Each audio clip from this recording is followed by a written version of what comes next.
اس نے ٹائم دیکھا، شام کے 4 بجنے میں 5 منٹ باقی تھے۔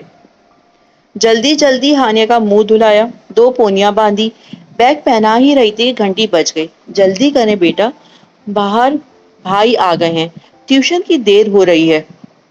بیگ پہنا کر ہانیہ کو دروازے تک لائی۔ دروازہ کھولا تو باہر توقع کے مطابق بابر ہی تھا۔ بابر ان کی دکان کا لڑکا تھا۔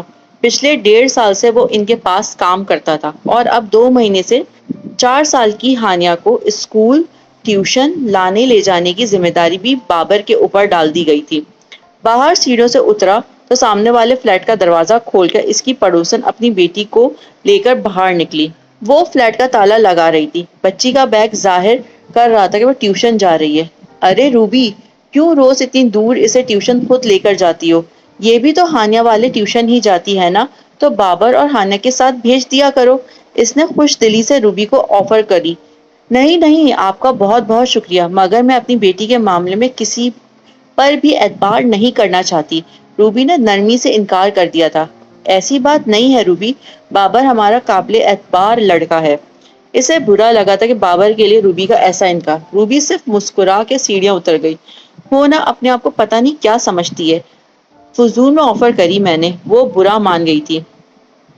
اس نے ایک پلیٹ میں کھانا نکال کے کمرے کا رخ کیا جہاں ہانیہ اور اس سے چھوٹا اس کا بیٹا کھلونوں سے کھیل رہے تھے۔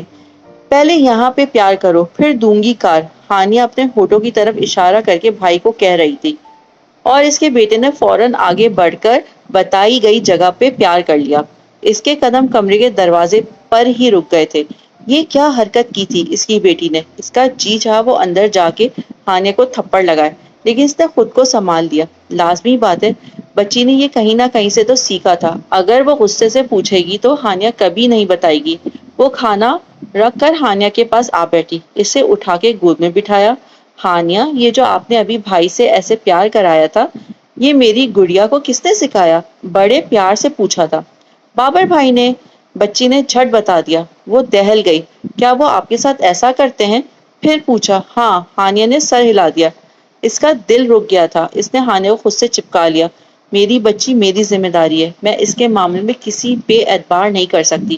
روبی کی بات سمجھ آ گئی تھی۔ بابر کو ڈانٹنا فضول تھا، وہ مکر جاتا، دکان سے ہٹا دیتے، تب بھی کام کے لیے کسی لڑکے کی ضرورت تھی تو ضرورت کام والا لڑکا بدلنے کی نہیں، اپنی بیٹی کے کام اور اسے لانے لے جانے جیسے کام خود کرنے کی تھی۔